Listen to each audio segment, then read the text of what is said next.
জীব যে পরিবেশে বসবাস করে সেই পরিবেশ কিন্তু জীবের জীবনযাত্রার উপর প্রত্যক্ষ প্রভাব বিস্তার করে। এটা আমরা অভিব্যক্তি অভিযোজন অধ্যায়তেই দেখেছি এবং সেই কারণেই পরিবর্তিত পরিবেশের সঙ্গে জীবেরা সবসময় মানিয়ে নেওয়ার চেষ্টা করে এবং এই মানিয়ে নেওয়ার চেষ্টার মাধ্যমেই কিছু জীব পৃথিবীতে থেকে যায় এবং কিছু জীব অবলুপ্ত হয়ে যায়। এখন পৃথিবীতে মানুষ হচ্ছে প্রধান জীব, মানুষের সংখ্যাই অনেক বেশি এবং মানুষ তাদের নানা কার্যকলাপের মাধ্যমে পরিবেশকে প্রভাবিত করে চলেছে। পরিবেশও কিন্তু মানুষের বিভিন্ন এই কার্যকলাপের জন্য পরিবর্তিত হচ্ছে এবং তার বেশিরভাগ ক্ষেত্রেই কিন্তু যেহেতু মানুষের বিভিন্ন কার্যকলাপ পরিবেশকে যেভাবে প্রভাবিত করছে তার সমস্তই কিন্তু মানে খারাপ বা ক্ষতিকর প্রভাবই রয়েছে। এর আগে আমরা সেটা পরিবেশ দূষণের মধ্যেই দেখেছি।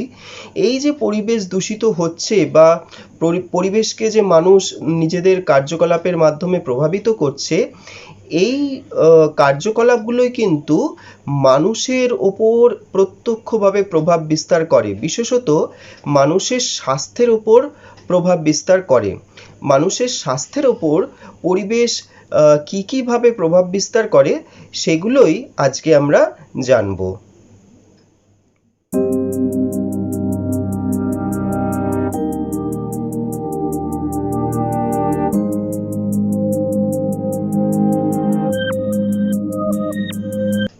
Smoking is injurious to health বা ধূমপান স্বাস্থ্যের পক্ষে ক্ষতিকারক, এরকম একটা সতর্কীকরণ সিগারেটের প্যাকেটের বাইরে তো লেখা থাকেই, এমনকি সিনেমা অথবা টিভির বিভিন্ন অনুষ্ঠানে বিভিন্ন সময় কিন্তু এই সতর্কবাণী দেওয়া হয়। কিন্তু এই সতর্কবাণী কজন মেনে চলে? অনেকেই আছে যারা এই সতর্কবাণী কোনোভাবেই মান্য করে না। এমনকি তোমাদের বয়সী অনেক ছাত্রই কিন্তু একটা নতুন কিছু মানে চেখে দেখার জন্য বা নতুন কিছুর স্বাদ আস্বাদন গ্রহণ করার জন্য অনেকেই কিন্তু এই ধূমপানে অভ্যস্ত হয়ে ধূমপান করার চেষ্টা করো এবং তারপরে সেখানে কিন্তু আসক্ত হয়ে পড়ো। এবার এই যে ধূমপান, সেই ধূমপান যে আসলে কোনো বিশেষ প্রতীক নয়, পৌরুষত্বেরও প্রতীক নয়, কিন্তু আসলে যে এটা শরীরের পক্ষে কতটা ক্ষতিকারক সেই ক্ষতিকারক দিকটার কিছুটা অংশ আজকে আমরা আলোচনা করব। এই ধূমপান মানে বেশ কিছু অসুখের জন্য, বিশেষত ফুসফুসজনিত বেশ কিছু অসুখের জন্য কিন্তু দায়ী, সেটাই আমরা আজকে দেখব। পরিবেশকে তো আমরা বিভিন্ন রকমভাবে দূষিত করে চলেইছি। এবার পরিবেশের এই দূষণের একটা অন্যতম কারণ হলো কিন্তু এই ধূমপান। তো এই ধূমপানজনিত পরিবেশ দূষণ এবং পরিবেশের কিছু প্রাকৃতিক কারণ, এই কারণগুলো সম্মিলিতভাবে মানুষের কিন্তু বেশ কিছু রোগ সৃষ্টি করে মানুষের ক্ষেত্রে। সেই রোগগুলোই এখন আমরা জানব। হাঁপানি বা শ্বাসকষ্ট বা অ্যাজমা হলো এমন এক দীর্ঘকালীন শ্বসনতন্ত্রের রোগ যেক্ষেত্রে শ্বাস গ্রহণের তুলনায় শ্বাস পরিত্যাগের সময় বা নিঃশ্বাস ত্যাগের সময় যন্ত্রণা অনুভব হয়। এই অ্যাজমা বা হাঁপানি কিন্তু একটি প্রদাহজনিত রোগ বা ইনফ্লামেটরি ডিজিজ। এই প্রদাহ বা ইনফ্লামেশন বলতে কি বোঝায়? প্রদাহ বা ইনফ্লামেশন হলো বিভিন্ন প্রকার প্যাথোজেন, ক্ষতিগ্রস্ত কোষ বা কোনো উত্তেজক পদার্থের বিরুদ্ধে শরীরের অনাক্রম্য কোষ, রক্তবাহ ও বিভিন্ন জৈব রাসায়নিক পদার্থকে নিয়ে গড়ে ওঠা দেহের কলাকোষের এক জটিল প্রতিরক্ষা ব্যবস্থা। অনেক কিছু এখানে বলা হলো, তাহলে মূল বিষয়টা কি? মূল বিষয়টা হলো যখন শরীরে কোনো একটা প্যাথোজেন প্রবেশ করে, অর্থাৎ রোগ সৃষ্টিকারী জীবাণু প্রবেশ করে, তখন কি হয়, তখন শরীরের যে অনাক্রম্য ব্যবস্থা রয়েছে সেই অনাক্রম্য ব্যবস্থার সঙ্গে জড়িত বিভিন্ন কোষ, রক্তবাহ এবং বিভিন্ন ধরনের জৈব রাসায়নিক পদার্থ ওই প্যাথোজেনকে কিংবা যদি প্যাথোজেনের প্রভাবে কোনো মানে কোষ ক্ষতিগ্রস্ত হয়, তখন সেই ক্ষতিগ্রস্ত কোষকে নষ্ট করার জন্য বা সেই অবস্থা থেকে উপশম করানোর জন্য ওই অনাক্রম্য ব্যবস্থা কিন্তু শরীরের সক্রিয় হয়ে ওঠে। এই অবস্থাকেই বলা হয় ইনফ্ল্যামেশন বা প্রদাহ। তাহলে ইনফ্ল্যামেশন বা প্রদাহের মূল কারণ কিন্তু শরীরে কোনো না কোনো একটা প্যাথোজেনের প্রবেশ, যাকে ধ্বংস করার জন্যই অনাক্রম্য ব্যবস্থাটা জেগে ওঠে। কিন্তু অনাক্রম্য ব্যবস্থাটা এক্ষেত্রে এতটাই সক্রিয় হয়ে যায় যে শরীরের ভালো হওয়ার সাথে সাথেই বেশ কিছু খারাপ প্রতিক্রিয়াও কিন্তু দেখতে পাওয়া যায়। যেমন ইনফ্ল্যামেশনের বিভিন্ন ধরনের লক্ষণ আছে এবং তার বিভিন্ন ধরনের মানে সুদূর প্রসারী প্রভাবও রয়েছে। সাধারণত ইনফ্ল্যামেশনের যে লক্ষণগুলো দেখতে পাওয়া যায় বা প্রদাহের ক্ষেত্রে যে লক্ষণগুলো দেখতে পাওয়া যায় সেগুলো হচ্ছে শরীরের বিভিন্ন জায়গায় লাল হয়ে যাওয়া, গরম হয়ে যাওয়া, ফুলে যাওয়া। এগুলো হচ্ছে ইনফ্ল্যামেশন বা প্রদাহের সাধারণ কতগুলো লক্ষণ। তা এই ইনফ্ল্যামেশন বা প্রদাহ শরীরের বিভিন্ন জায়গায় হতে পারে, এই প্যাথোজেনের প্রভাবে হতে পারে। তো এই যে শ্বাসকষ্ট বা হাঁপানি যে রোগটার কথা বলছি, সেই শ্বাসকষ্ট বা হাঁপানিও কিন্তু আসলে এক ধরনের প্রদাহজনিত রোগ বা ইনফ্ল্যামেটরি ডিজিজ। এক্ষেত্রে এই প্রদাহ বা ইনফ্ল্যামেশনটা কোথায় হচ্ছে? এই ক্ষেত্রে প্রদাহ বা ইনফ্ল্যামেশনটা হচ্ছে আমাদের শ্বাসনালী বা যে উইন্ড পাইপ রয়েছে সেই উইন্ড পাইপে হচ্ছে। এবার এই শ্বাসনালীটার কথা বলতে গেলে আমাদের শ্বসনতন্ত্রের মানে গঠনটা আরেকবার একটু মনে করিয়ে দিচ্ছি আমি। আমাদের যে শ্বসনতন্ত্র রয়েছে সেই শ্বসনতন্ত্রের শুরু হয় কিন্তু মানে শ্বসনতন্ত্রের যে বাইরের অংশটা রয়েছে সেটা কিন্তু আমাদের নাসাছিদ্র, এবং সেই নাসাছিদ্র থেকে যে নাসাপথ তৈরি হয়েছে বা ন্যাজাল প্যাসেজ তৈরি হয়েছে, সেই ন্যাজাল প্যাসেজ গিয়ে গলবিল বা ফ্যারিংস বলে একটা অংশে উন্মুক্ত হয়েছে। তারপর সেই গলবিল বা ফ্যারিংসের থেকে একটি ছিদ্র পথে, যে ছিদ্রটার নাম হলো গ্লটিস, সেই ছিদ্রটার মাধ্যমে শ্বাসনালীর সঙ্গে যুক্ত হয়েছে। এই যে শ্বাসনালী কথা যেটা বলছি, সেই শ্বাসনালীকে বলা হয় ট্র্যাকিয়া।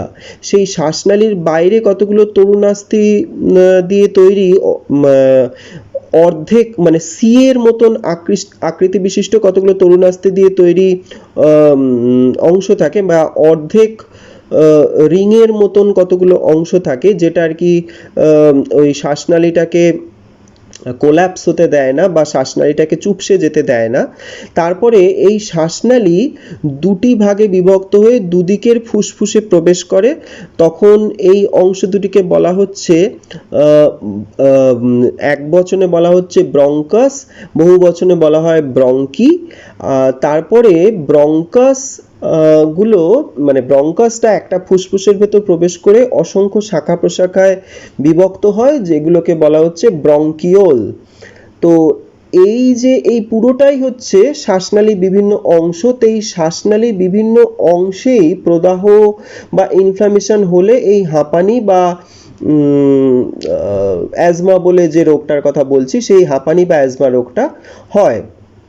এবার সাধারণত হাঁপানির লক্ষণ কি কি দেখতে পাওয়া যায়?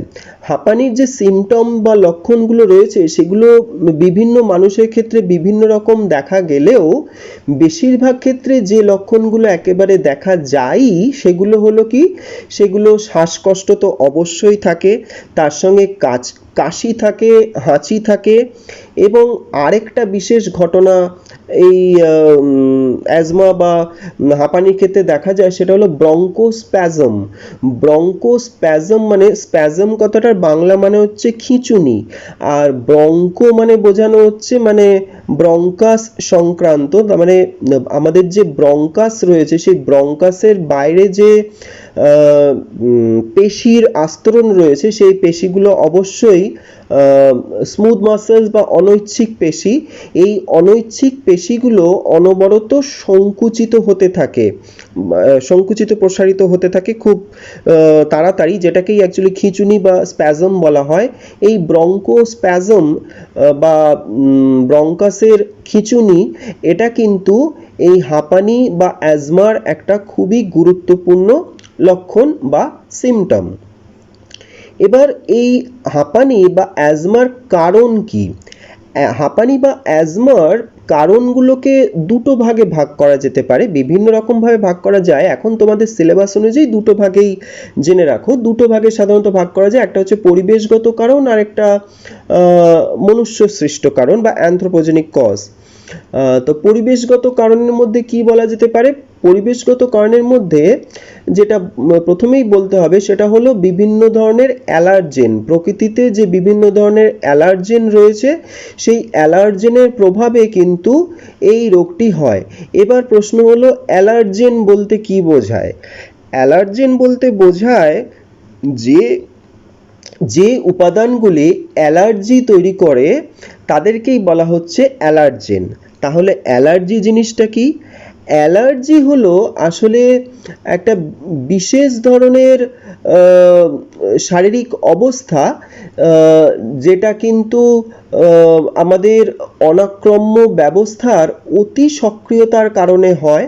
বিশেষ কতগুলো পদার্থের উপস্থিতিতে আমাদের শরীরের অনাক্রম্য ব্যবস্থাটা অতিরিক্তভাবে সক্রিয় হয়ে পড়ে, এবং এই অতি সক্রিয়তার ফলে যে অবস্থাটা হয় সেটাকেই বলা হচ্ছে কি? অ্যালার্জি। এবং যে পদার্থগুলোর উপস্থিতিতে এই আমাদের অনাক্রম্য ব্যবস্থাটা অতি সক্রিয় হয়ে পড়ে তাকেই সেই পদার্থগুলোকেই বলা হচ্ছে অ্যালার্জেন। এই অতি সক্রিয় হয়ে পড়ার জন্য কিন্তু শরীরে বিভিন্ন ধরনের অসুবিধা সৃষ্টি হয়, এবং তার মধ্যে কিন্তু সেই ইনফ্ল্যামেশনের বেশ কিছু লক্ষণও এই অ্যালার্জির ক্ষেত্রে দেখতে পাওয়া যায়, যেমন লাল হয়ে যাওয়া বা ফুলে যাওয়া। বিভিন্ন ধরনের অ্যালার্জির ক্ষেত্রে বিভিন্ন ধরনের সিমটম বা লক্ষণ দেখতে পাওয়া যায়, এবং অ্যালার্জি কিন্তু প্রকৃতপক্ষে মানে কোন পদার্থের জন্য কারোর শরীরে অ্যালার্জি তৈরি হবে এটা কিন্তু কোনোভাবেই আগে থেকে বলা যায় না। বিভিন্ন মানুষের ক্ষেত্রে বিভিন্ন পদার্থই কিন্তু অ্যালার্জেন হিসেবে কাজ করে। তবুও সাধারণ ক্ষেত্রে যে সমস্ত পদার্থগুলো অনেক মানুষের ক্ষেত্রেই অ্যালার্জেন হিসেবে কাজ করে সেগুলো কি কি? যেমন উদ্ভিদের পরাগরেণু, প্রাণীর মল, ছত্রাক, ধুলো প্রভৃতি কিন্তু অ্যালার্জেন হিসেবে কাজ করে। এছাড়াও বিভিন্ন প্রকার গৌণ দূষক যেমন ওজোন, ফর্মালডিহাইড, পারঅক্সি অ্যাসিটাইল নাইট্রেট বা প্যান প্রভৃতি কিন্তু অ্যালার্জেনের প্রভাব আরও বাড়িয়ে দেয়। মানে অ্যালার্জেন হিসেবে যেগুলো কাজ করছে স্বাভাবিকভাবে তো অ্যালার্জি তৈরি করছেই, কিন্তু যদি এই ধরনের গৌণ দূষকগুলো উপস্থিত থাকে তাহলে কিন্তু অ্যালার্জেনের প্রভাব আরও বেড়ে যায়। এবার মনুষ্য সৃষ্ট কারণের মধ্যে কি কি বলা যেতে পারে? মনুষ্য সৃষ্ট কারণের মধ্যে যেগুলো বলা যেতে পারে সেগুলো হলো কারখানা বা গৃহে মানে ঘরে কয়লা তাছাড়া তেলের দহনের ফলে যে ধোঁয়া সৃষ্টি হয় সেই ধোঁয়ার কারণেও কিন্তু অ্যাজমা হতে পারে। তারপরে কারখানায় সৃষ্ট সালফার ডাই অক্সাইড, নাইট্রোজেনের অক্সাইড প্রভৃতির কারণে কিন্তু অ্যাজমার প্রভাব বৃদ্ধি পায়।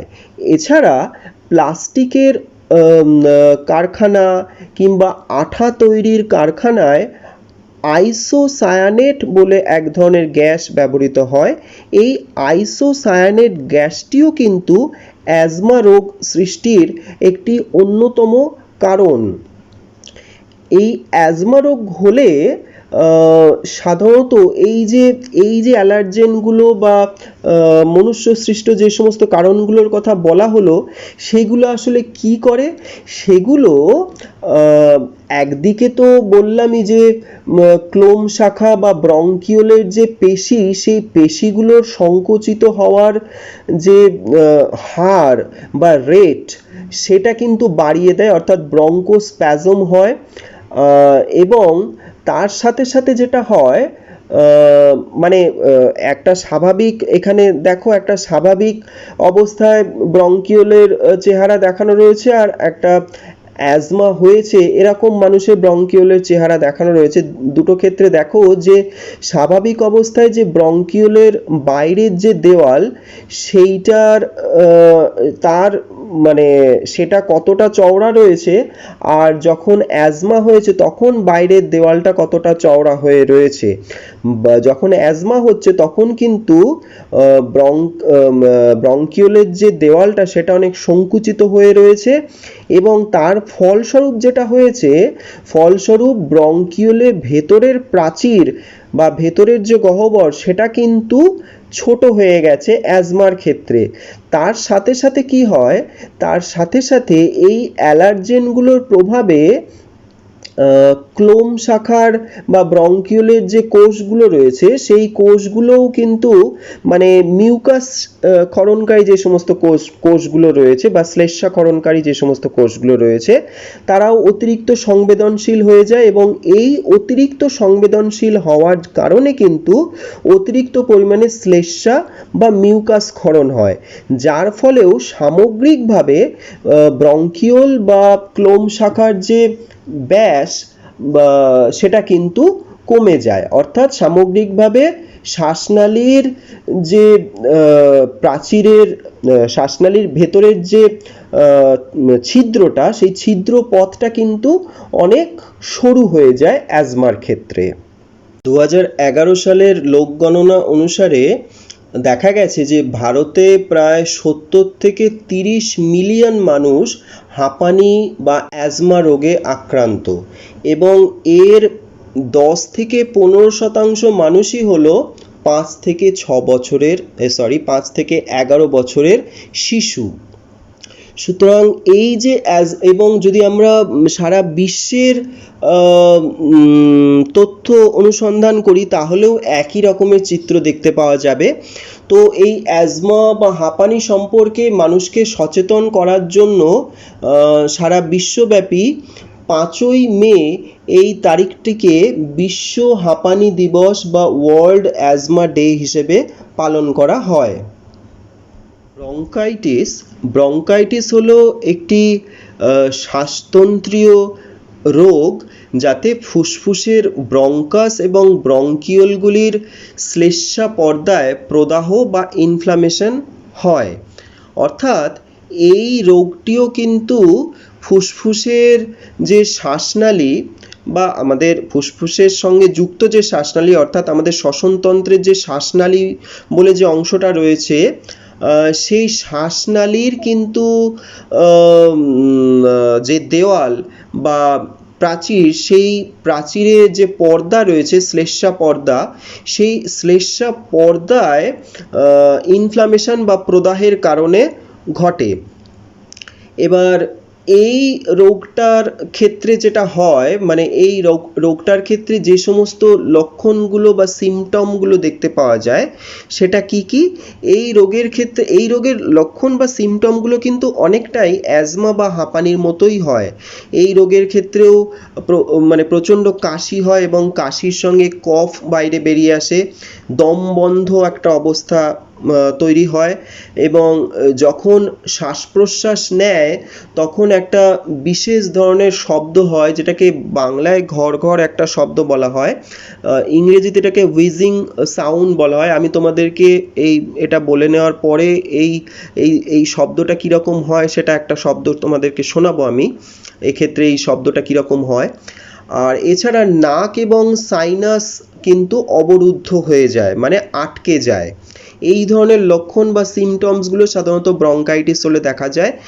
আচ্ছা, এক্ষেত্রে আরেকটা কথা মনে রাখবে যে অ্যাজমা এবং ব্রঙ্কাইটিস এই দুটোই কিন্তু মানে শ্বাসনালীর প্রদাহজনিত রোগ। কিন্তু আহ, অ্যাজমার ক্ষেত্রে সেই অ্যাজমার নামকরণের মধ্যে ওই মানে প্রদাহর বিষয়টা নেই সাধারণত, মানে অ্যাজমার ক্ষেত্রে অ্যাজমার নামকরণের মধ্যে এটা দেখতে পাবে না। ব্রঙ্কাইটিস এই নামটার মধ্যেই রয়েছে ব্রঙ্কাইটিস, মানে আইটিস যখনই থাকে কোনো একটা রোগের ক্ষেত্রে সাফিক্স হিসেবে আইটিআইএস মানে আইটিস এইটা থাকা মানেই বুঝতে হবে সেটা কোনো প্রদাহজনিত অসুখ বা ইনফ্লামেটরি ডিজিজ।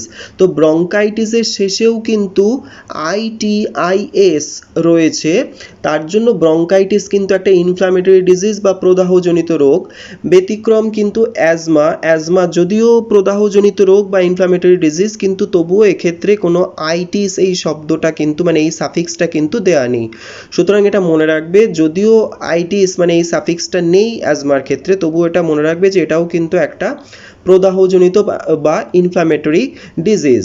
এবার এই ব্রঙ্কাইটিস যেটা রয়েছে সেই ব্রঙ্কাইটিসটা দু রকমের হয়, একটা হচ্ছে তীব্র ব্রঙ্কাইটিস বা অ্যাকিউট ব্রঙ্কাইটিস, এবং আরেকটা দীর্ঘকালীন বা ক্রনিক ব্রঙ্কাইটিস। সাধারণত তীব্র ব্রঙ্কাইটিস যেটা রয়েছে সেটা কয়েকদিন পর্যন্ত স্থায়ী হয়। আর যদি এই ব্রঙ্কাইটিসের এই লক্ষণগুলো যদি 3 মাসেরও বেশি স্থায়ী হয়, তখন সেই ধরনের ব্রঙ্কাইটিসকে ক্রনিক ব্রঙ্কাইটিস বা দীর্ঘকালীন ব্রঙ্কাইটিস বলা হয়। এবার ব্রঙ্কাইটিস রোগের কারণ কি? ব্রঙ্কাইটিসের কিন্তু প্রধান কারণ ভাইরাস কিংবা ব্যাকটেরিয়া।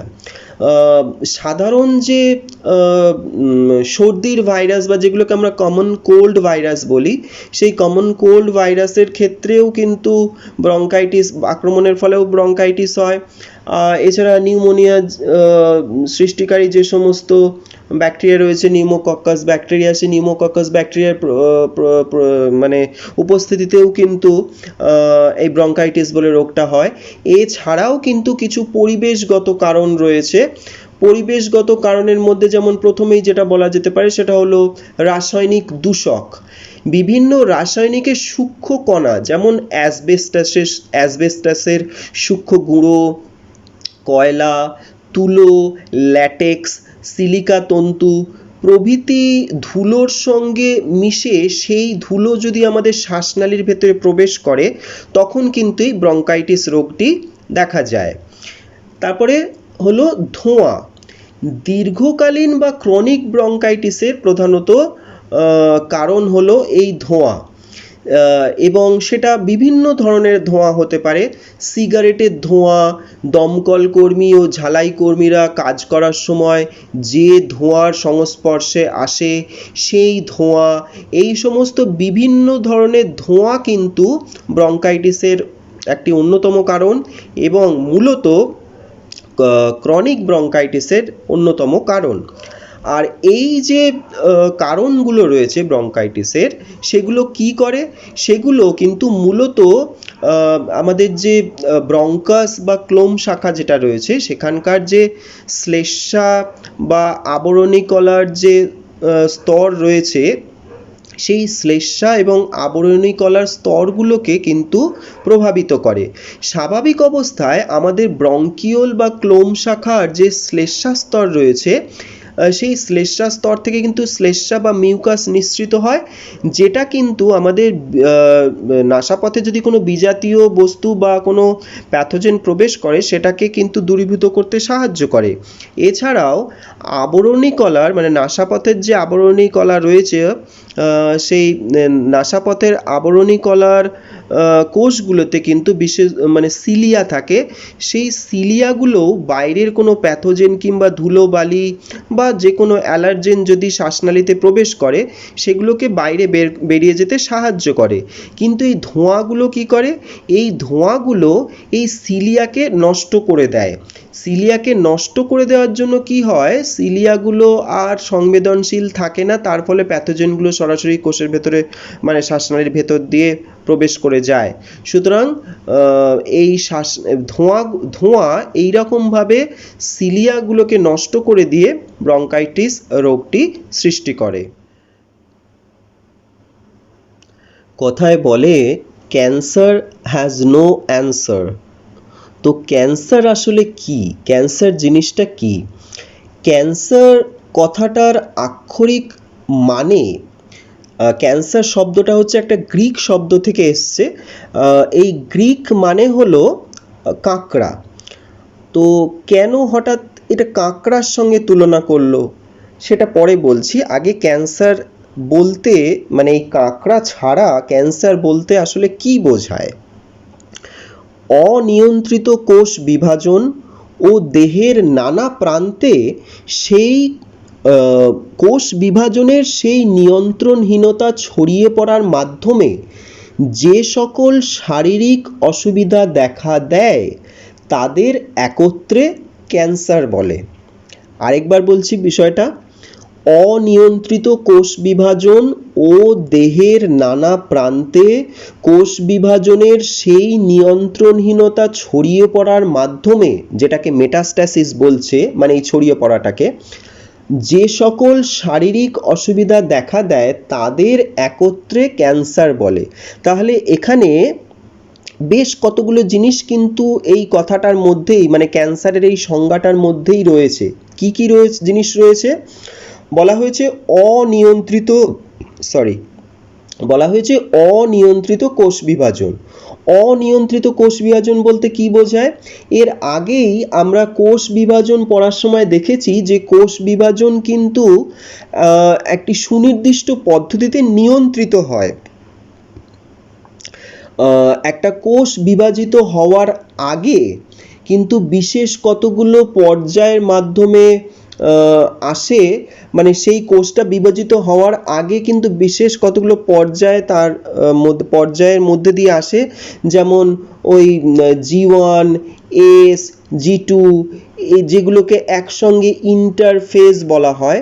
সেই ইন্টারফেজ হওয়ার পর, ইন্টারফেজ দশার পর একটা কোষ বিভাজিত হয়, তারপর কোষটা বিভাজিত হওয়ার পর আবার ইন্টারফেজে চলে যায়, তারপর আবার কোষ বিভাজিত হয়, এরকমভাবে চক্রাকারে চলতে থাকে।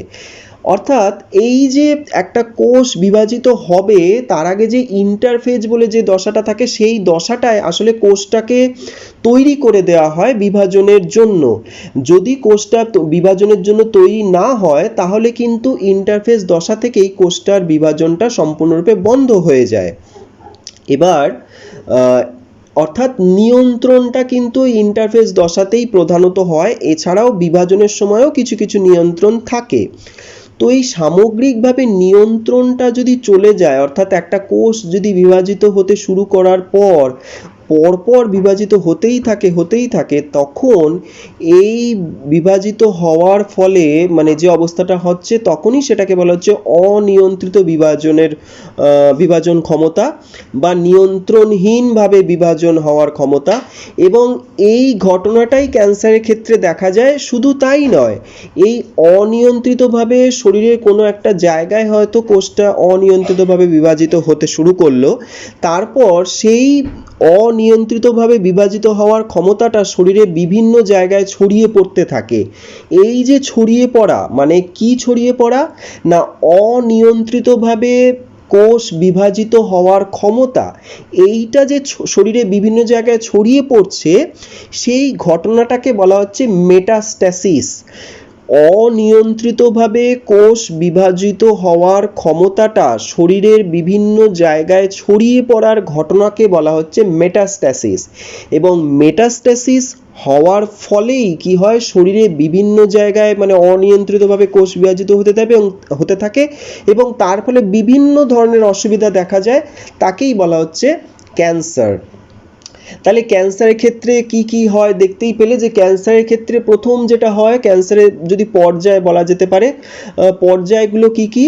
প্রথম হচ্ছে অনিয়ন্ত্রিতভাবে কোষ বিভাজন।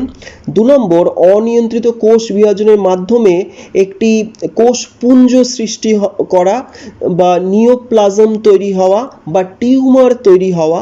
এবার এই টিউমার যদি সেই যে জায়গাটায় তৈরি হয়েছে সেই জায়গাটাতেই থাকে, শরীরের অন্য কোনো মানে সেই জায়গাতেই যদি সীমাবদ্ধ থাকে টিউমারটা, শরীরের অন্য কোনো প্রান্তে যদি ছড়িয়ে না পড়ে, তখন সেই ধরনের টিউমারকে বলা হবে বিনাইন টিউমার। এবার যদি সেই টিউমারের থেকে কোনো কোষ শরীরের অন্য কোনো প্রান্তে ছড়িয়ে যায় এবং সেইখানে গিয়েও যদি টিউমার সৃষ্টি করে, তখন সেই ধরনের টিউমারকে বলা হবে ম্যালিগন্যান্ট টিউমার। আর এই যে কোষগুলো ছড়িয়ে পড়ছে একটা জায়গা থেকে, মানে বিনাইন টিউমারের যে কোষগুলো সেইখান থেকে কোষগুলো শরীরের অন্য প্রান্তে ছড়িয়ে পড়ে ম্যালিগন্যান্ট টিউমার তৈরি করার যে ঘটনাটা, সেটাই হলো মেটাস্ট্যাসিস। ঠিক আছে, তাহলে এই রকম কতগুলো পর্যায়ের মাধ্যমে ক্যান্সারটা হয়। যাই হোক, এগুলো পরবর্তীকালে উঁচু ক্লাসে উঠলে তোমরা আরও ডিটেলে এই ক্যান্সার সৃষ্টি এবং ক্যান্সার সৃষ্টি কিভাবে হয় এবং তার পর্যায়গুলো সম্পর্কে ডিটেলে জানতে পারবে। এখন তোমাদের যেগুলো জানতে হবে সেটা হলো ক্যান্সার তৈরি হওয়ার সৃষ্টির কতগুলো সাধারণ কারণ সম্পর্কে জানতে হবে। আচ্ছা, এবার তাহলে এই কথাটা একটু বলে দিই যে ক্যান্সার কথাটা হচ্ছে একটা গ্রিক শব্দ থেকে এসছে, যেটার আক্ষরিক অর্থ হলো কাঁকড়া বা ক্র্যাব। তাহলে কেন হঠাৎ এখানে কাঁকড়া বা ক্র্যাব বলা হচ্ছে ক্যান্সারকে? তার কারণটা হচ্ছে এই ক্যান্সারের ক্ষেত্রে যেহেতু ওই নির্দিষ্ট যে কোষগুলো অনিয়ন্ত্রিতভাবে যেগুলো বিভাজিত হচ্ছে, সেই কোষগুলো শরীরের বিভিন্ন প্রান্তে ছড়িয়ে পড়ছে অনেকটা। সেটা কাঁকড়ার যে পাগুলো থাকে, সেই পাগুলো যেরকম বিভিন্ন প্রান্তে ছড়িয়ে থাকে, ঠিক সেই রকম শরীরের বিভিন্ন প্রান্তে এই আক্রান্ত কোষগুলো যেহেতু ছড়িয়ে পড়ছে, তাই প্রাচীন গ্রিকের মানুষরা এই ধরনের রোগটাকে কর্কট রোগ বা ক্যান্সার বলে অভিহিত করেছিলেন, এবং সেই থেকেই এটার মানে নামকরণ ক্যান্সারই রয়েছে আর কি। তো যাই হোক, এবার ক্যান্সার সম্পর্কিত যে অধ্যয়ন, মানে বিজ্ঞানের যে শাখায় ক্যান্সারের কারণ, তার নিরাময় সম্পর্কিত বিভিন্ন তথ্য নিয়ে আলোচনা করা হয়, তাকে বলা হয় ক্যান্সার বিদ্যা বা অঙ্কোলজি। এবার ক্যান্সার সৃষ্টির কারী পদার্থগুলোকে কি বলা হয় সেটা এর আগেই বলেছি, আরেকবার বলে দিচ্ছি।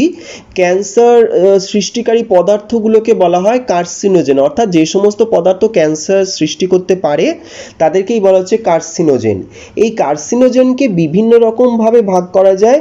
তো এখানে সার্বিকভাবে দুটো ভাগে ভাগ করে আমি তোমাদেরকে বলছি। একটা হলো ভৌত কার্সিনোজেন এবং আরেকটা রাসায়নিক কার্সিনোজেন। এক্ষেত্রে ব্যাখ্যার কোনো প্রয়োজনই, শুধু উদাহরণ মনে রাখবে। কতগুলো ভৌত কার্সিনোজেন বা ফিজিক্যাল কার্সিনোজেন, যেমন এক্স রে, গামা রে, বিটা রে, ইউভি রে, কসমিক রেজ, এইগুলো হচ্ছে বিভিন্ন ধরনের ফিজিক্যাল কার্সিনোজেন বা ভৌত কার্সিনোজেন। আর কেমিক্যাল কার্সিনোজেন বা রাসায়নিক কার্সিনোজেন কি? যেমন নিকোটিন, বিভিন্ন ধরনের আগাছানাশক, কীটনাশক, অ্যাসবেস্টস, ক্রোমিয়াম, অ্যারোমেটিক অ্যামাইন ইত্যাদি হচ্ছে রাসায়নিক কার্সিনোজেন। এবং কয়েকটি প্রকৃতিজাত রাসায়নিক কার্সিনোজেনও রয়েছে, যেমন অ্যাফলাটক্সিন, স্যাফ্রল, আইসোস্যাফ্রল ইত্যাদি। এবার এই যে ক্যান্সার রয়েছে, ক্যান্সারের মধ্যে ক্যান্সারের কারণগুলোকে যদি আমরা আরেকটু বিশদে আলোচনা করি, মানে বিভিন্ন ধরনের কারণগুলো বিভিন্ন রকমের ক্যান্সার সৃষ্টির জন্য দায়ী। তাই ক্যান্সারের এই বিভিন্ন কারণগুলোকে আমরা যদি আলাদা আলাদা করে কিছুটা আলোচনা করি, তাহলে প্রথমেই যে কারণটার কথা আমরা বলবো সেটা হলো নিকোটিন। সাধারণত দেখা গেছে যে সমস্ত লোকেরা পানের সঙ্গে তামাক চিবিয়ে খায় অথবা তামাকের গুঁড়ো দিয়ে দাঁত মাজেন, তাদের মুখ এবং ঠোঁটের ক্যান্সার হতে পারে। এছাড়াও অবশ্যই করে যে সমস্ত মানুষরা ধূমপান করে, অর্থাৎ সিগারেট, বিড়ি, এই ধরনের তামাকজাত দ্রব্য পান করে, তাদের ক্ষেত্রে মানে সেবন করে, তাদের ক্ষেত্রে কিন্তু বেশিরভাগ ক্ষেত্রে ফুসফুসের ক্যান্সার হওয়ার সম্ভাবনা থাকে। এবং ফুসফুসের ক্যান্সার যত রকমের কারণের জন্য হয়, তার 95% কজ হলো মানে ফুসফুসের ক্যান্সারের 95% কিন্তু ধূমপানের সঙ্গে জড়িত। এবং কেন, তার কারণ তামাকের মধ্যে টার, বেনজোপাইরিন, পলিসাইক্লিক অ্যারোমেটিক হাইড্রোকার্বন বা পিএইচ, এন নাইট্রোসো ডাইমিথিলিন প্রভৃতি কার্সিনোজেন থাকে, যে কার্সিনোজেনগুলো কিন্তু ফুসফুসের ক্যান্সার সৃষ্টি করে। আর ফুসফুসের ক্যান্সার যদি হয় তাহলে তার লক্ষণগুলো সাধারণত কি দেখতে পাওয়া যায়? সাধারণত ফুসফুসের ক্যান্সারের ক্ষেত্রে শ্বাসকষ্ট, দীর্ঘস্থায়ী কাশি, রক্তাক্ত শ্লেষ্মা অর্থাৎ রক্তের মানে মিউকাসের সঙ্গে রক্ত বেরিয়ে আসে, সেই রক্তাক্ত শ্লেষ্মা নির্গমন, বুকে ব্যথা, বারবার নিউমোনিয়ার সংক্রমণ, শ্বাসনালীর প্রদাহ, স্বর ভঙ্গ হয়ে যাওয়া অর্থাৎ ভয়েস ক্র্যাক করে যাওয়া, সব মানে গলার স্বর নষ্ট হয়ে যাওয়া, এইগুলোও কিন্তু ফুসফুসের ক্যান্সারের অন্যতম কারণ। তার মানে বুঝতেই পারলে যে তামাক যেটা রয়েছে সেই তামাক কিন্তু বিভিন্ন ধরনের ক্যান্সার সৃষ্টির একটা অন্যতম প্রধান কারণ। যেরকম দেখলে যে মুখ এবং ঠোঁটের ক্যান্সারের জন্যও তামাক দায়ী, ঠিক সেরকমই ফুসফুসের ক্যান্সারের জন্যও কিন্তু এই তামাক এবং তামাকজাত পদার্থগুলো দায়ী। এরপর যেটা বলবো সেটা হলো ক্রোমিয়াম। ক্রোমিয়াম কোথায় থেকে পাওয়া যায় এবং কি সাধারণত হয় এর ফলে? ইলেকট্রোপ্লেটিং কারখানা, রং, ট্যানারি ও ছত্রাকনাশক তৈরির কারখানায় এই ক্রোমিয়াম ব্যবহার হয় এবং ক্রোমিয়াম এটা সাধারণত মানুষের ত্বক এবং বৃক্কের ক্যান্সার সৃষ্টি করে। তারপরে হলো অ্যাসবেস্টস। অ্যাসবেস্টস জিনিসটা কি? অ্যাসবেস্টস হলো বিভিন্ন রাসায়নিক উপাদানে তৈরি সিলিকাযুক্ত এক প্রকার তন্তু। সিলিকার যে খনিজ উপাদানগুলো পাওয়া যায় তার মধ্যে অ্যাসবেস্টস একটা গুরুত্বপূর্ণ। এটা একটা তন্তু আকারে থাকে, তন্তুর মতন এগুলো থাকে এবং এই অ্যাসবেস্টসের সূক্ষ্ম কণা প্রশ্বাস বায়ুর মাধ্যমে যদি ফুসফুসে প্রবেশ করে তখন ব্রঙ্কোজেনিক ক্যান্সার ও মেসোথিলিওমা বলে এক বিশেষ ধরনের ক্যান্সার সৃষ্টি হয়, যাকে কিন্তু অ্যাসবেস্টোসিস বলা হয়। প্রাথমিক অবস্থায় অ্যাসবেস্টোসিস বলা হয়, পরবর্তীকালে সেক্ষেত্রে ওই ক্যান্সারে মানে অ্যাসবেস্টোসিসটা পরবর্তীকালে ক্যান্সারে পরিণত হয়। মেসোথেলিওমা মানে হচ্ছে মেসোথেলিয়াম হচ্ছে একটা বিশেষ ধরনের পর্দা, মেসোথেলিয়াম, যেটা আমাদের রক্তবাহ থেকে শরীরের বিভিন্ন অঙ্গ প্রত্যঙ্গের আবরণ তৈরি করে। এই মেসোথেলিয়াম পর্দা যেটা রয়েছে সেই মেসোথেলিয়াম পর্দাটা এই অ্যাসবেস্টসের প্রভাবে কিন্তু মানে ক্যান্সারাস হয়ে যায়, অর্থাৎ ক্যান্সারের মতো ভাবে কোষ বিভাজন করতে থাকে অনিয়ন্ত্রিতভাবে এবং তার ফলে এই ধরনের রোগটা কিন্তু মেসোথেলিওমা বলে এই রোগটা সৃষ্টি করে। আর সাধারণত নির্মাণ কর্মী যারা রয়েছে, ঝালাই কর্মী, স্টিল কর্মী, এরা কিন্তু সবসময় অ্যাসবেস্টসের সংস্পর্শে আসছেন বলে এরা কিন্তু অনেক বেশি এই অ্যাসবেস্টোসিসের দ্বারা আক্রান্ত হয়। এরপর কীটনাশক, বিভিন্ন ধরনের কীটনাশক যেমন অর্গানোফসফেট জাতীয় কীটনাশক, তার উদাহরণ হিসেবে অলড্রিন, ডাইঅলড্রিন, মিরেক্স, এবং আগাছানাশক যেমন 2,4-D 2,4-ডাইক্লোরোফেনক্সি অ্যাসিটিক অ্যাসিড, সংক্ষেপে 2,4-D, এগুলো কি করে? ক্রোমোজোমকে ভেঙে বিভিন্ন ধরনের মিউটেশন তৈরি করে এবং মিউটেশন হওয়ার ফলে বিভিন্ন ধরনের টিউমার এবং তার থেকে পরবর্তীকালে ক্যান্সার সৃষ্টি হয়। তারপরে প্লাস্টিক কারখানা এবং ফিউমিগ্যান্ট তৈরির কারখানা। ফিউমিগ্যান্ট বলতে কি বোঝায়? ফিউমিগ্যান্ট বলতে বোঝায় সাধারণত ধোঁয়া সৃষ্টিকারী রাসায়নিক পদার্থ, যা প্রধানত ওই বিভিন্ন ধরনের পেস্ট বা বিভিন্ন ধরনের কি বলবো, বিভিন্ন ধরনের জীবাণুকে সরানোর কাজে বা জীবাণুকে দূরীভূত করার কাজে ব্যবহার করা হয়। তাদের কি বলা হচ্ছে? ফিউমিগ্যান্ট।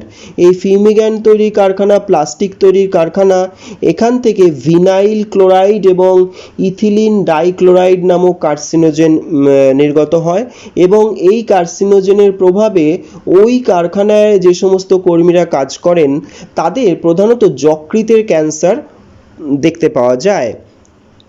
এছাড়া রং, ফিল্ম ও রেজিন তৈরির কারখানা থেকে নাইট্রোফিনাইল, ক্লোরোঅ্যানিলিন প্রভৃতি কার্সিনোজেন নির্গত হয় এবং তার ফলে ব্লাডার ক্যান্সার হতে পারে, অর্থাৎ মূত্রথলির ক্যান্সার কিন্তু হতে পারে। এবার তেজস্ক্রিয় বিকিরণ। তেজস্ক্রিয় বিকিরণ যেমন খনি থেকে কিন্তু বিভিন্ন তেজস্ক্রিয় পদার্থ পাওয়া যায়, যেমন ইউরেনিয়াম, থোরিয়াম, এই ধরনের তেজস্ক্রিয় মৌল যখন উত্তোলন করা হয়। তাছাড়া পারমাণবিক চুল্লি, হাসপাতাল ও গবেষণাগার থেকে যে সমস্ত তেজস্ক্রিয় মৌলের বিকিরণ হয়, যেমন আলফা, বিটা বা গামা রেডিয়েশন বা গামা রশ্মির যে বিকিরণ, সেগুলো মানুষের শরীরে যখন প্রবেশ করে তখন ক্রোমোজোম সহ জিনের মিউটেশন ঘটায় এবং তার ফলে কিন্তু ক্যান্সার সৃষ্টি হয়। এবং এই ক্যান্সারের ক্ষেত্রে অস্থিমজ্জার ত্রুটি দেখতে পাওয়া যায়, ব্লাড ক্যান্সার হয়, থাইরয়েড ক্যান্সার ইত্যাদি এই ধরনের ক্যান্সারগুলো হয়।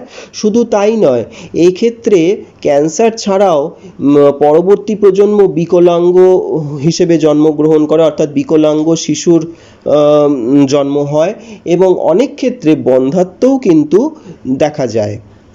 আর এছাড়া তেজস্ক্রিয় মৌল রেডিয়াম দেহের ক্যালসিয়ামকে সরিয়ে সেই জায়গা দখল করে নেয় এবং তার ফলে কিন্তু অবশ্যই ক্যান্সার সৃষ্টি করে। আর আণবিক বিকিরণের মাত্রা এবং ভেদন ক্ষমতার উপর নির্ভর করে এই ধরনের তেজস্ক্রিয় মৌলের দ্বারা সৃষ্ট ক্যান্সারের লক্ষণগুলো কিন্তু নির্ভর করে। অর্থাৎ কোন ধরনের তেজস্ক্রিয় মৌলের বিকিরণ সৃষ্টি করছে ক্যান্সারটা, তার উপর নির্ভর করে লক্ষণগুলো। আর যারা যে সমস্ত ব্যক্তিরা এই ধরনের তেজস্ক্রিয় বিকিরণ যেখানে রয়েছে সেই সমস্ত জায়গায় কর্মরত, সেই শ্রমিকরা বা সেই সমস্ত মানুষরা কিন্তু এই ক্যান্সারে অবশ্যই বেশি পরিমাণে আক্রান্ত হয়। এই যে কারণগুলো এতক্ষণ বললাম, এই প্রত্যেকটা কারণই কিন্তু কোনো না কোনোভাবে মনুষ্য সৃষ্ট কারণ, অর্থাৎ প্রত্যেকটাই ক্যান্সার, বিভিন্ন ধরনের ক্যান্সার সৃষ্টির মনুষ্য সৃষ্ট কারণ। এবার আবার কতগুলো প্রাকৃতিক কারণের কথা বলবো। এর আগেই বলেছি, আরেকবার একটু জাস্ট বলে দিচ্ছি। যেমন ইউভি রশ্মি, এটি ইউভি রশ্মি, কসমিক রশ্মি, এগুলো কিন্তু ত্বকের ক্যান্সার বা স্কিন ক্যান্সার তৈরি করে। তারপরে আফলাটক্সিন। আফলাটক্সিন কোথা থেকে পাওয়া যায়? আফলাটক্সিন জিনিসটা কি? আফলাটক্সিন একটি বিষাক্ত রাসায়নিক পদার্থ যেটা অ্যাসপারজিলাস বলে এক ছত্রাক থেকে পাওয়া যায়। সেই অ্যাসপারজিলাস যদি কোনো খাদ্যশস্যে জন্মায় তাহলে কিন্তু এই আফলাটক্সিন সেই খাদ্যশস্যেও মিশ্রিত হয় এবং সেই আফলাটক্সিন মিশ্রিত খাদ্যশস্য কেউ যদি খাদ্য হিসেবে গ্রহণ করে তখন কিন্তু তাদের যকৃতের ক্যান্সার হতে পারে। এছাড়া স্যাফ্রল, আইসোস্যাফ্রল, এই দুটো কিন্তু প্রাকৃতিক রাসায়নিক মানে কার্সিনোজেন হিসেবে কাজ করে। স্যাফ্রল জিনিসটা কি? স্যাফ্রল একটা বিশেষ ধরনের উদ্ভিদ থেকে পাওয়া যায় যার নাম হচ্ছে সাসাফ্রাস। সাসাফ্রাস বলে একটা উদ্ভিদ যেটা উত্তর আমেরিকা এবং ব্রাজিলে দেখতে পাওয়া যায়। এই সাসাফ্রাস নামক উদ্ভিদ থেকে কিন্তু একটি বিশেষ ধরনের মানে উদ্ভিজ্জ তেল পাওয়া যায় যেটাই হলো এই স্যাফ্রল। এবং এই স্যাফ্রল শুধু যে সাসাফ্রাস বলে উদ্ভিদটার মধ্যেই থাকে তা নয়, বিভিন্ন ধরনের উদ্ভিদের ক্ষেত্রেই কিন্তু এটা দেখতে পাওয়া গেছে এবং এটা সাধারণত অ্যান্টিফিডেন্ট হিসেবে কাজ করে। অ্যান্টিফিডেন্ট মানে কি? অ্যান্টিফিডেন্ট মানে বোঝায় এমন কতগুলো রাসায়নিক পদার্থ যে রাসায়নিক পদার্থগুলোর উপস্থিতির মাধ্যমে উদ্ভিদরা তাদের নিজেদেরকে বিভিন্ন ধরনের পতঙ্গের হাত থেকে রক্ষা করে বা পেস্টের হাত থেকে রক্ষা করে, তাদেরকেই বলা হচ্ছে অ্যান্টিফিডেন্ট। তো এই স্যাফ্রল প্রকৃতপক্ষে এই স্যাসাফ্রাস উদ্ভিদের একটা অ্যান্টিফিডেন্ট হিসেবে কাজ করে। তো এই সাসাফ্রাল কিন্তু একটা প্রাকৃতিক কার্সিনোজেন এবং এই স্যাফ্রল থেকেই সাসাফ্রাস উদ্ভিদ থেকে যে স্যাফ্রল পাওয়া যায় সেই স্যাফ্রল থেকেই কিন্তু আবার তার বিশেষ ধরনের রাসায়নিক পরিবর্তন ঘটিয়ে আইসোস্যাফরল বলে আরেকটা রাসায়নিক পদার্থ তৈরি করা হয়, যেটা সাধারণত সুগন্ধি তৈরির কারখানায় ব্যবহার করা হয় এবং এটাও কিন্তু একটা প্রাকৃতিক কার্সিনোজেন। তাহলে দেখতে পেলে মানুষের কিছু কার্যকলাপ এবং কিছু ক্ষেত্রে পরিবেশের কিছু উপাদান মানুষের স্বাস্থ্যের ওপর কিন্তু খুবই প্রভাব বিস্তার করে, এবং সেই প্রভাব বিস্তারগুলো অবশ্যই দেখলে নেগেটিভ দিক থেকে, অর্থাৎ মানুষের স্বাস্থ্যের হানি ঘটে। এবং বেশিরভাগ ক্ষেত্রে এই যে অসুখগুলোর কথা বললাম সেই অসুখগুলো কিন্তু বেশিরভাগ ক্ষেত্রেই যদি সঠিক সময়ে চিকিৎসা চিকিৎসা না করা হয় তাহলে কিন্তু জীবন হানিকর পর্যন্ত হয়। কিছু ক্ষেত্রে যেমন অ্যাজমার ক্ষেত্রে এই অসুখটার তো কোনোভাবেই এই অসুখটা কিন্তু সম্পূর্ণরূপে সেরে যায় না, শুধুমাত্র এই অসুখটা থেকে অসুখটার যে মানে সমস্যাগুলো, সেই সমস্যা থেকে কিছুটা নিষ্কৃতি পাওয়া যেতে পারে ওষুধ গ্রহণ করার মধ্যে বা পরিমিত জীবনযাত্রা চালনা করার মাধ্যমে, কিন্তু সামগ্রিকভাবে কিন্তু কখনোই এর থেকে সুস্থতা লাভ করা যায় না। ব্রঙ্কাইটিস অবশ্যই আমাদের নিজেদের নিয়ন্ত্রণ করার ক্ষমতা রয়েছে, এবং ক্যান্সারের ক্ষেত্রেও কিন্তু অনেকাংশেই আমরা আমাদের দিক থেকে যতটুকু করণীয় সেই করণীয় কাজটুকু কিন্তু করতে পারি। অর্থাৎ মানুষের যে কারণে মনুষ্য সৃষ্ট যে কারণে ক্যান্সার হতে পারে সেই কারণগুলোকে যদি আমরা কমানোর চেষ্টা করি তাহলে কিন্তু ভবিষ্যতে ক্যান্সারের মতো এই মারণ রোগের হাত থেকে কিন্তু আমরা রক্ষা পাবো। না হলে কিন্তু একটা সময় আসবে, এখনই এসে গেছে, যে এখনই কিন্তু একটা সময় ক্যান্সার সেরকমভাবে শোনা যেত না, কিন্তু এখন কিন্তু ক্যান্সার অনেক ঘরেই কিন্তু এই ক্যান্সারের প্রাদুর্ভাব মানে ক্যান্সারের উপস্থিতি লক্ষ্য করা যায়, এবং ভবিষ্যতে যাতে এই অবস্থাটা আরও মানে সংকটজনক না হয়ে ওঠে তার জন্য কিন্তু আমাদের অবশ্যই সচেতন হতে হবে, এবং ছাত্র হিসেবে তোমাদেরকেও কিন্তু এই বিষয়ে এগিয়ে আসতে হবে। তো যাই হোক, আজকে তবে এটুকুই থাক। এর পরের দিন আমরা এই অধ্যায়েরই আরেকটা নতুন অংশ নিয়ে বলবো। প্রত্যেকে ভালো থাকবে, সুস্থ থাকবে।